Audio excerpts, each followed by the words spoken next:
टी20 के बाद मुझे लगता है पाकिस्तान ने अपना वनडे का भी सोच लिया कि एक तो टेम्पलेट हमने क्या रखना है और एकदम जो है ना वो पूरी टीम कैसे बदलनी है, और बड़े बोल्ड डिसीजन लिए गए हैं। एक ही साथ जो है वो 3-4 बड़े नाम पाकिस्तान की वनडे की टीम के ड्रॉप हो गए हैं। इमाम, तैयब ताहिर, कामरान गुलाम, सऊद शकील। इसमें सऊद शकील और इमाम तो बड़े नाम थे जो काफी टाइम से टीम के साथ थे, बाकी 2-3 जो है वो भी ड्रॉप हो गए। और पाकिस्तान ने अब मिडल ऑर्डर ना वही बनाने की कोशिश कर रहा है जो टी20 में जैसे हम करते हैं। हसन नवाज वनडे में आ गए, it's a breaking news. Mohammad Haris one day के मिडल ऑर्डर में आ गया, breaking news. Hussain Talat is also in the one day team. So मतलब मुझे लगता है कि अब ना माइक हैसन के आने के बाद ये पहली वनडे सीरीज है, तो पाकिस्तान ने डिसाइड कर लिया भाईजान अब एक ही ब्रश के साथ सारी दीवारें पेंट करनी है, जो भी मुहावरा लगा लो यहाँ पे।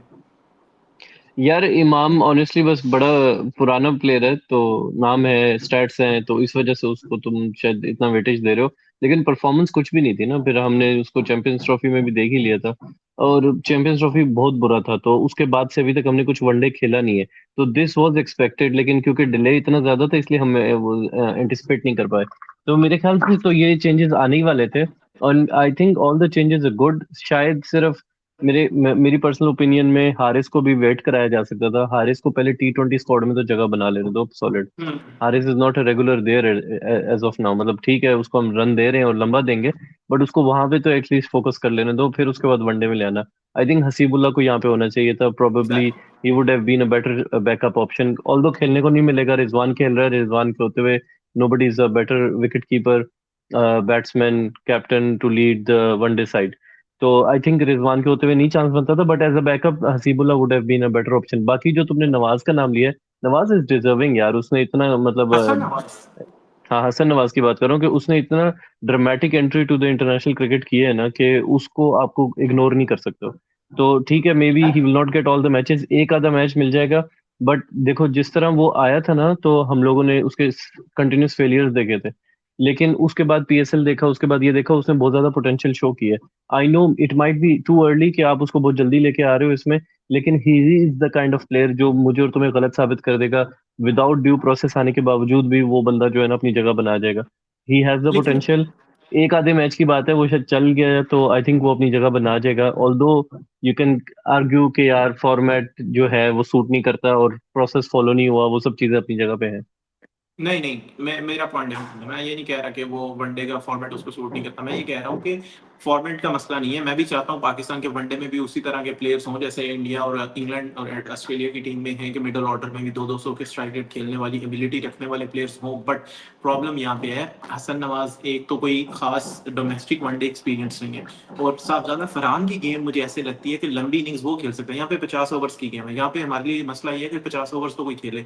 तो मैं ये नहीं कहता कि हसन नवाज लाइक एक ही दम उस मतलब मेरे लिए ना हसन नवाज के ऊपर प्रायोरिटी सरदादा फरहान को भी दी जा सकती थी। अब ये है कि दोनों का रोल डिफरेंट है, एक मिडल ऑर्डर खेलता है, एक ओपनिंग पे खेलता है। लेकिन Farhan can bat at number 3 number 4, I guess one day में इतना बड़ा मसला नहीं है। लेकिन या अच्छी जो मेरे से चीज है। पूछोगे, मैं बोलूंगा मैं दोनों को सिलेक्ट करता टीम में। साहिबजादा को भी होना चाहिए। Nobody is more deserving of Pakistan shirt than Sahibzada right now. जितना उस बंदे ने खेल दिया है और परफॉर्म कर दिया, उसको फिर भी इग्नोर किया जाता है। अभी भी बांग्लादेश के पहले दो टी20 में उसको नहीं दिए गए अप्रोप्रिएट चांस। मैंने तुमसे पहले भी बात की थी, रोटेशन पॉलिसी ऐसी नहीं होती कि आप तीन में से एक मैच देते हो। रोटेशन ये होती है कि सबको दो दो मैचेस मिलने चाहिए थे, तो वो सही अप्रोप्रिएट चांसेस नहीं मिल रहे। ऑल्दो वो लड़का जितना हो सकता है अपनी साइड से बियॉन्ड दैट करे, तो लेट्स होप कि फ्यूचर में शायद वो नजर आए, बट फॉर नाउ तो चलो यही है जो है। क्योंकि मुझे ये लगता है हुसैन तलत, अगर फ्यूचर देखो यार, हुसैन तलत में पाकिस्तान का फ्यूचर नहीं है। फ्यूचर यही था कि भाई सरदारा फ्यूचर फरहान। देखो या पास देखो, हुसैन तलब दोनों में नहीं है, ना फ्यूचर में, ना पास्ट में, ना प्रेजेंट में। आई डोंट नो वो बंदा सेलेक्ट कैसे हो रहा है, क्या सिफारिश वाला सीन है, क्या सीन है, मुझे एक्सप्लेन करो। अगर कोई अंदर की स्टोरी है तो हुसैन यार कैसे डोमेस्टिक सेलेक्ट हो रहा परफॉर्मेंसेस तो उसकी आती है, बात ये है कि डोमेस्टिक में वो परफॉर्म है? करता है, बट नहीं। टी मैं ट्वेंटी नहीं। में कैसे आया है वो, मुझे ये एक्सप्लेन करो। यार इस पेशावर जल्मी में 1-2 नॉक्स तो खेली थी उसने अच्छी, जब एक दो चांस नॉक्स मिली। तो बहुत सारे प्लेयर्स ने खेली हुई है, एक दो नॉक्स के ऊपर तो सेलेक्ट होना हो तो फिर पूरा पीएसएल ही सिलेक्ट करना पड़ जाएगा। नहीं, मैं ये कह रहा हूँ कि यार मेरे लिए खैर अब मैं हुसैन तलत पे कितनी ज्यादा बात कर सकता हूँ, यही बात है, जो तुम्हें पता है वो मुझे पता है। लेकिन प्रॉब्लम हम्म। यहाँ पे है कि खैर अच्छा, वो जो ड्रॉप हुए मेन प्लेयर उस पे आते हैं यार। मेन प्लेयर पाकिस्तान के इमाम, उस्मान, साउद, ये लोग ड्रॉप हुए, उसकी जगह पे जो लोग आए उसमें सबसे अच्छी चेंज मुझे जो पॉजिटिव लगी है वो अब्दुल्ला शफीक की लगी है।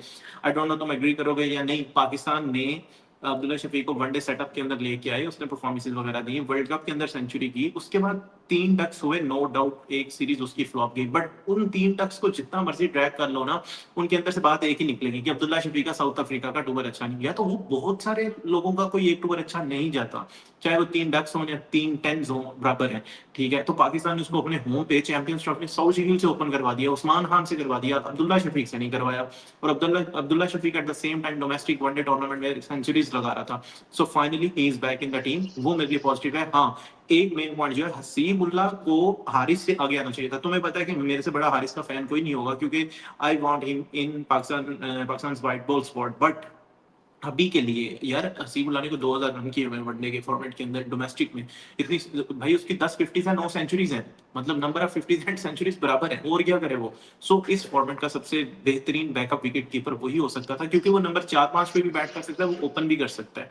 सो ये मुझे लगता है एक बड़ा फ्लॉ है, बट उसके साथ जैसे हुसैन तलत सरप्राइजिंग है, नवाज इज आल्सो सरप्राइजिंग यार, एक बांग्लादेश में अच्छी इनिंग्स खेली है, तो दोनों फॉर्मेट में वापस आ गया। सो आई थिंक सो यहाँ पे थोड़ा सा जो ना पाकिस्तान, आई डोंट नो किस किन बेसिस पे वो कर रहा है डिसीजंस।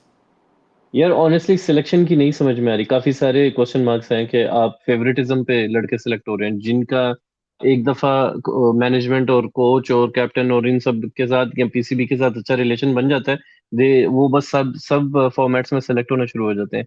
अभी जैसे हारिस जो है, वी हम दोनों हारिस के बहुत फैन हैं, लेकिन हारिस इज लाइक अभी उसको एज है तो वो हर जगह सेलेक्ट हो रहा है, और हम चाहते हैं कि हारिस सेलेक्ट हो और खेले पाकिस्तान के लिए, लेकिन Hasibullah is much more deserving right now. इसी तरह यस। जो तुम पहले अब्दुल्ला शफीक की बात कर रहे थे ना, मैं उसमें ऐड करना चाहूंगा यार, अब्दुल्ला शफीक को हर बंदा सपोर्ट करता है। मैंने नहीं देखा कभी कोई अब्दुल्ला को क्रिटिसाइज करता हो। अब्दुल्ला का अगर कोई दुश्मन है ना तो अब्दुल्ला शफीक खुद ही है। हर बंदा उसको टीम में सेलेक्ट करना अब्दुल्ला चाहता को है, टैग बस करूंगा अब्दुल्ला शफीक ऐसी गंदी परफॉर्मेंस देता है कि उसके इस बाद रील के कोई ऊपर, मजबूरी के तहत उसको ड्रॉप करना पड़ता है। यार इस रील के ऊपर मैं अब्दुल्ला शफीक को टैग करूंगा, सुन लेना। मैंने नहीं सुना आज तक कि कोई बंदा अब्दुल्ला शफीक की बुराई करता हो। जितना स्टाइल है, जितनी टेक्निक है, जितना खूबसूरत लगता है वो देखने में, यार ऐसा कोई भी नहीं खेलता पाकिस्तान में, यार कोई भी नहीं खेलता। बाबर खेलता था, लेकिन बाबर भी लॉफ्टेड शॉट्स नहीं खेलता। लेकिन अब्दुल्ला का मेरे ख्याल से कि कोई दुश्मन है ना, अब्दुल्ला खुद ही है। यार तुम 3 डक इन अ रो कर दोगे, जितना भी मैं स्ट्रॉन्ग सेलेक्टर होऊंगा ना, मुझे ड्रॉप करना ही पड़ेगा तुम्हें अगली सीरीज में। इट वॉज अनफॉर्चुनेट कि उसको चैंपियंस ट्रॉफी नहीं दी, लेकिन यार करना पड़ेगा, 3 डक्स के बाद आप नहीं खिला सकते ना।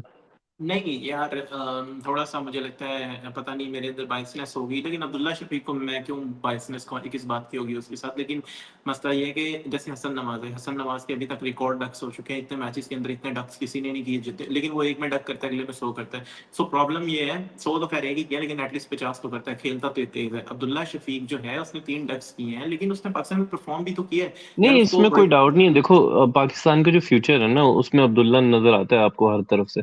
ठीक हाँ। है, थोड़े हिकअप्स आ रहे हैं, ऊपर नीचे हो रहे हैं, बट पाकिस्तान का future is with Abdullah Shafique, और आपको उसी ये भी तरह देखना आपको है, नजर एनी आएगा। टाइम, हाँ।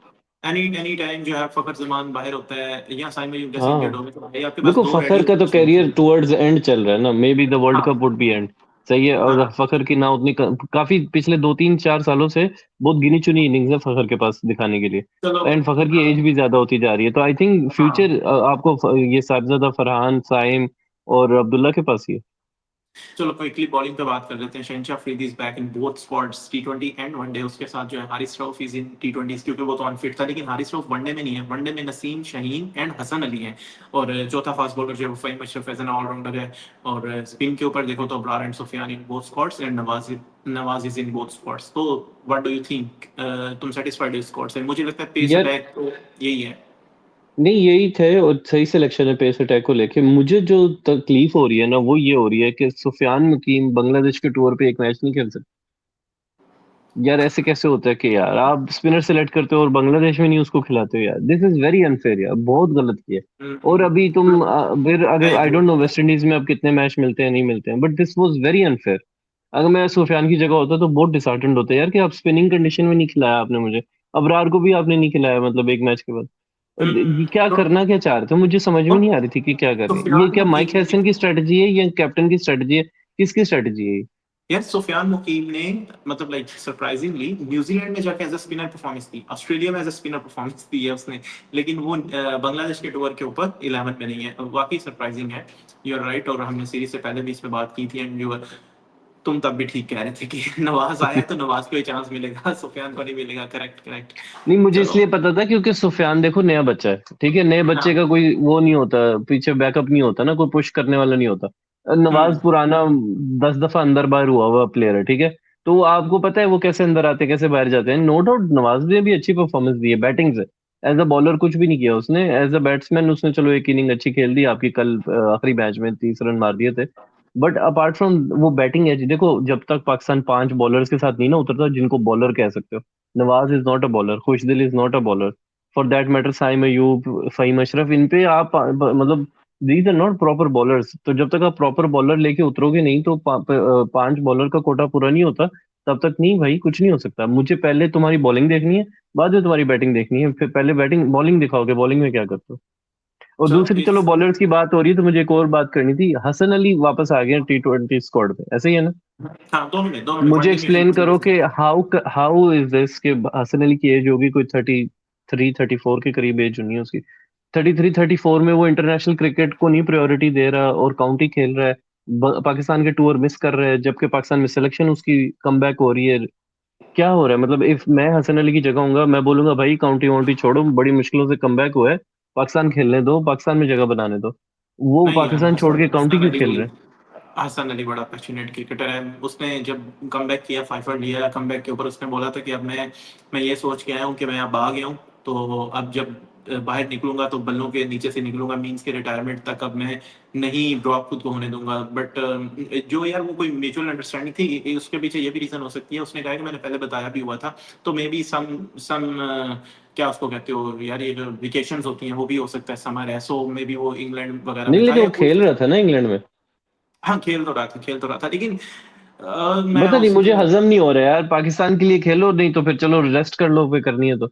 ये क्या है कि चलो। तुम पाकिस्तान नहीं खेलोगे और तुम खेलोगे काउंटी क्रिकेट, उसके बाद तुम वेस्ट इंडीज के टूर पे आ जाओगे। हम्म। ये सही नहीं लगा मुझे। चलो इस पे सीरीज प्रीव्यू भी हम करेंगे जब सीरीज के करीब जाते हैं, तो हम देखेंगे कि 11 क्या बनती है, और एक और वीडियो बनाएंगे जिसमें हम दोनों जो है प्लेइंग 11, इस दफा हम कोशिश करेंगे आप अपनी 11 बनाओ, मैं अपनी 11 बनाऊंगा। अभी बाबर लोगों और से। रिजवान पे तो बात ही नहीं की तुमने, वो दोनों शहजादे वापस आए हैं टीम में एंड नो कमेंट्स यार अबाउट देम। वो ऑलरेडी वनडे की ओ टीम में मेरा थे। मतलब है पाकिस्तान क्रिकेट इंटरनेशनल क्रिकेट से तो बाहर थे ना, तो अभी अच्छा अच्छा। वापस ओडीआई सीरीज में आ रहे हैं तो we will see them back in action. Rizwan पे काफी वो चल रहा था ना कि कैप्टनसी उसकी मेंटेन रहेगी कि नहीं रहेगी, हाँ। उसके बारे में नहीं, क्या वो अपडेट्स है। वो बेसिकली फैंस और मीडिया के बीच में बात आई है, वो कोई ऐसी रियलिटी बेस्ड बात थी नहीं, उसमें कुछ ऐसा था नहीं कि जनरली कुछ नहीं हो रहा था। हाँ, बाबर रिजवान वापस आए हैं, अब देखना। हाँ, इंपॉर्टेंट बात तुम्हारी बिल्कुल ठीक है, रिजवान और बाबर वापस आए हैं तो अब किस रिदम में नजर आते हैं, अब किस इंटेंट के साथ नजर आते हैं। बेशक वनडे टीम में, अगर वनडे टीम में हसन नवाज एंड मोहम्मद हारिस स्क्वाड में सिलेक्ट होते हैं, दैट मीन्स के पाकिस्तान का वनडे का इंटेंट भी उसी तरह का होगा जो T20 का है। And West Indies is not Bangladesh, उधर कुछ ना कुछ आप इंटेंट दिखाओगे तो नजर आएगा। सो लेट्स सी कि पाकिस्तान जो है वहाँ पे कैसा इंटेंट दिखाता है, बाबर रिजवान कैसा इंटेंट दिखाते हैं। हाँ ये तो मेरे ख्याल है कि बाबर रिजवान के इर्द गिर्द भी अब सारे नए लड़के हैं ना, और सारे धमाकेदार बैट्समैन इकट्ठे कर दिए आपने ऊपर नीचे। तो चलो ठीक है, हाँ। कभी फुस होंगे कभी चलेंगे, बट वट एवर, मेरा कहने का मतलब ये है कि आई थिंक उनका इफेक्ट और इम्पैक्ट बाबर और रिजवान पे भी हमें नजर आएगा, and ODI format is much more suited उन दोनों के लिए। एंड आई थिंक के रोहित शर्मा, विराट कोहली, बाबर और रिजवान, इन चारों को अब वनडे ही खेलना चाहिए, और यार इसी का हम वेट करेंगे, ये वर्ल्ड कप में हमें कुछ परफॉर्मेंसेस दिखाएंगे इंशाल्लाह। ठीक है, इस पे अगर लोग कुछ भी कहेंगे कि तुमने 4 प्लेयर्स को एक लाइन में गिना है, तो कोई भी क्रिटिक्स नहीं, अब हमारा ये इतना। 4 ओडीआई के लिए रह गए ना, ये सिर्फ ओडीआई सूटेबल रह गए, मैं ये कह रहा हूँ। ठीक है ठीक है। ठीक है, ठीक, लोगों से पूछते हैं कि इनको स्पॉट कैसा लगा है और उनका क्या ओपिनियन है, कौन सी गलत सिलेक्शन हुई है और कौन सा गलत ड्रॉप है। That's all from today, thank you for watching, see you next video.